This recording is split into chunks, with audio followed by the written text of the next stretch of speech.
This is an RNZ podcast. Show you how she looked at me. I'm not a very good actor, please forgive me. But she looked at me like this. Oh. Do you know that look? I'll show you guys as well so you've got a good chance to identify the look. Hang on. Oh. Alright. I f***ing heard that. Did everybody hear that? Sam, one of these loud, obnoxious cats shouted disappointment. She's brave because she's in the shadows, right? That's it. The darkness makes ugly people brave, doesn't it?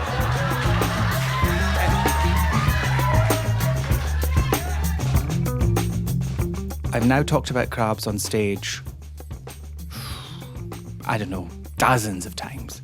And usually I say to a room full of people, and I'll be like, has anyone ever had crabs? And to this day, nobody has ever admitted having them. For David Stuart, comedy was a last resort of sorts, and his journey as a comic has been nothing short of eventful. This is part 3 of Accidental Comics, and I'm your host and producer, Kadambari Raghukumar. So what brought our guest on the show this week from Scotland to Auckland?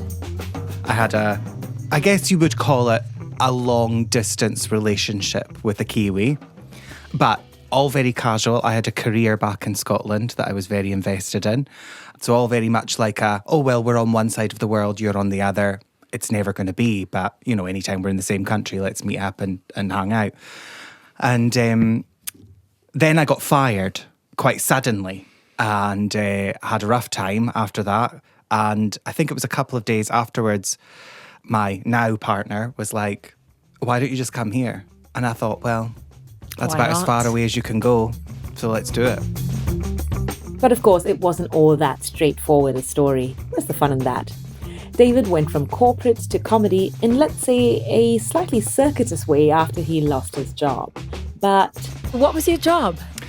Well, I'm a rehabilitated corporate drone, I think, is the best way to describe it. Explain that to me, please. I worked in financial services for a long time. And then I moved on into the charity sector very briefly. And anybody who's worked in the charity sector will tell you it does have a little tendency to be a little bit toxic.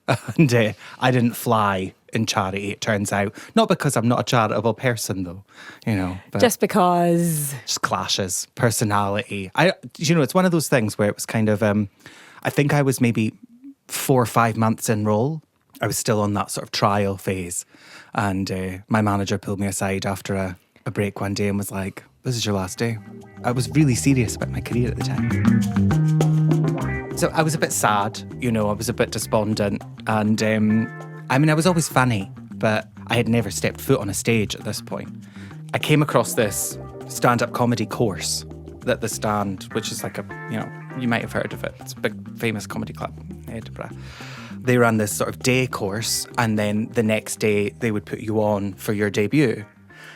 And I remember being like, I don't know what it was. I don't know what it was about it or why it came up on my algorithm. I don't believe in fate or magic or anything like that. But I remember thinking, just do it. You're either going to be able to pay your rent or you're not going to be able to pay your rent. But at least this way you'll have done something completely new and completely out there. So I went along to this course, and it turned out not only was I funny in a corporate setting, but I could be funny on stage too. So he gets laid off, shunting between the unemployment office and job hunting. David hasn't yet got to the stage of being on stage because there were still a few more bumps in the road. It's funny how you're in this part of, you get punched by life, and then for some reason, while you're reeling, you keep getting slammed with something else. So you lose your job, you can't pay your rent, they won't let you bring coffee into the unemployment office because it's a security risk, which is true. I didn't know that. And it doesn't end there. Well, so the bit of the story I missed out because it's an impolite part of the story. Go on, I'm all about it. Not only was I unemployed, but at that time, literally, I think a week after losing my job, because I was already sad, already nearly there, and then I realised I had crabs. And but the funny thing is, it was funny anyway.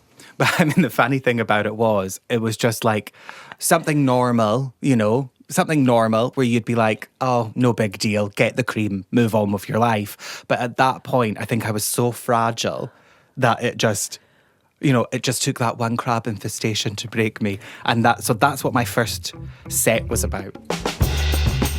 So, a few local shows under his belt in Scotland, David now sets off across the seas to be reunited with his distant lover and to face his next challenge, settling into New Zealand in the middle of the lockdown. It's not been easy, but besides all of that, in terms of comedy, although I had done it in Edinburgh a few times, you know, my comedy grew up here. This is where I can't call myself a Scottish comic. I didn't do it in the Scottish scene. Do you know what I mean? This is where I learned what I want to do and what I'm doing. I think part of the reason my job didn't work out is because all of my energy goes into stand-up. Like, all of it. And it's all paid off. This year, David is one of 5 Billy T Award nominees, and he's primed for the challenge. When you get nominated for the Billy T Award, you then have to write the show. So very few people go into the Billy T Award with a show already, like the showcase and everything, pre-written. So at that point, you go in with the concept in terms of this is what I've been thinking about and this is what I've been writing about lately, which for me is all about kind of this status as a pre-celebrity, you know, which everybody knows the moment they meet me anyway. But as I've been writing the show, other things have happened in life. I got fired again. And This is a pattern. I think I'm the problem. Little. I think it's me. I think I'm unemployable. But actually, I just think I don't do very well having a boss. You know, I think because I'm so much of a boss myself, that's the issue. What is it about New Zealand that you might find, you know, bits and pieces of inspiration from? I think that New Zealand, the audiences seem to respond well when this sounds really analytical, it's maybe not funny, but I'll say it anyway. Audiences seem to respond well when I do like high status character stuff. So I like to come on stage and be like, I'm incredible and you're all lucky I'm here. Do you know what I mean? Like, I like to kind of put that sort of energy out. But I've noticed that New Zealand comics don't really seem to do that. Like, they don't push into that kind of aspect of it. Everything is a little bit more self-deprecating. Everything is a little bit more humble, I guess. And I don't mean that in an insulting way at all. But I think as a foreign person, and probably as a gay person as well, because I've got a bit of campness about me too, they kind of let me have a little bit of that where I can be like, I'm amazing, you know, and they let me take a little bit of that. That I find interesting. I've talked to stand-up comics here who've kind of cut their teeth in the industry, making jokes and writing jokes in New Zealand, but they've taken the same jokes and gone overseas. Mm-hmm. And everything's just fallen flat, like zero response. They might have one very awkward cough at the back of the room, but that's about it. So context is everything, isn't it? I think so. I think that a lot of people in New Zealand that have grown up here forget how small New Zealand is. You know, when you stand outside and you're raised in the UK or raised in, you know, wherever, it's not somewhere that people immediately think of. So if you stand up there and you say, I'm from New Zealand, there's actually very few preconceptions that an audience in another country will have over a New Zealander. So there's not really much to kind of lean into. You have to set everything up. Whereas for me here, you know, camp, gay, bitchy, Scottish person, I mean, that's something I think everybody... that paints a picture automatically. So I can play with that and lean into that. And if you're a New Zealander here, you can play into that and lean into it. But the moment you go overseas, you have to remember that you're introducing New Zealand to people as well. And I think maybe some of them miss that a little. That's my guess. I don't know, but that's what I'm guessing. Have you had any awfully disappointing shows in New Zealand? And how do you handle that? It must be just feeling so crestfallen about barely making anyone laugh in the room. Well, everybody's had them, right? Everybody's had a rough gig or a terrible gig. And I think most of mine, mercifully, were early, because now I'm reasonably confident that I can go into most audiences. If the room and the audience is set up in the way that it should be for a stand-up night, I'm going to be fine. So that's what makes me a pro.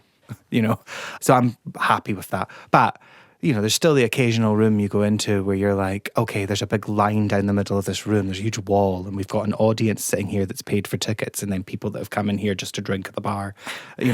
Like that kind of thing just doesn't work. I think with experience, you can walk away and you can be like, had we just played to that corner and they'd closed that off, then the show would have been fine. And you can rationalise it a little. But I guess what we're talking about is the nights where you go on and you just bomb for whatever reason. Sarah Millican has a rule where she says when she kills or when she bombs, she's only allowed to think about it until 12 o'clock the next day and then she has to move on. So I think that's a good rule. Nobody can champion you like you can. Do you know what I mean? And so that's the way I see it. And I'm like, everything that happens where I'm disappointed, you survive. Well, I think I've survived by being sure that I'll survive. David Stuart talking to me about how he found comedy in his journey from Scotland to Auckland. My name is Kadambari Raghukumar, and each week I bring you stories featuring people from all around the world who live here in New Zealand. This episode was part of a larger series called Accidental Comics, and you can find all the episodes on all your favourite podcast platforms, as well as the RNZ website, where you can find photos and videos. Today's episode was mixed by Ben Pierce. You can catch all Here Now episodes on all your favourite podcast platforms, as well as the RNZ website, where you can find photos and videos attached to each episode in the show notes.